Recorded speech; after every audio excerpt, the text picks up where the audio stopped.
I'm the bad man. Have been for a long time. That's 3 people likely killed with the same weapon. What's that? Found him on the floor. Your shooter's losing his mind. Anything else I can do for you? The room number again? It's on the key holder. I play an assassin for hire who's been doing this job for 40 years. But he is also suffering from an early onset Alzheimer's - dementia. And so things that he would have seen as moral issues, he might have seen as black and white. Now for an audience viewing it, there's various shades of gray as to what he's doing or what he's trying to do. He is given a final job that he discovers is linked to a child prostitution ring that emanates in Mexico and has links to people in positions of power in El Paso, Texas. So he finds this and decides to do something about it himself in conjunction with the FBI. He's always just a step ahead of the FBI. It adds to, hopefully, the tension and the thrill of the film, which I think is Martin Campbell's made a very, very entertaining film with depth, emotional depth, and moral depth too.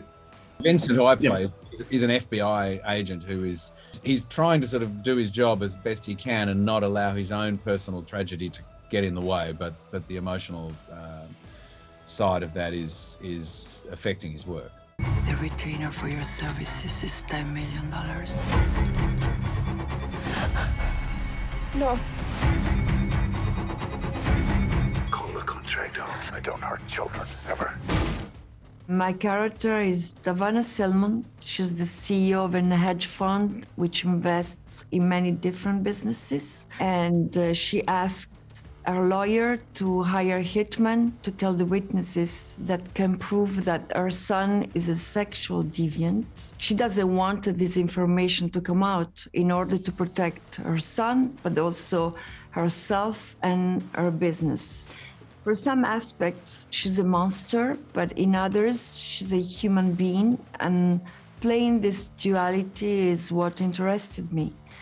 We had a very, very, very good script too, which is an all-important factor. And it also gave me a chance to investigate, research Alzheimer's, dementia. We all have family members, if not a wider circle of family friends who suffer from this affliction. It was traumatic to research that stuff, but necessary. I just wanted to be accurate with whatever I tried to introduce little subtle aspects of the disease.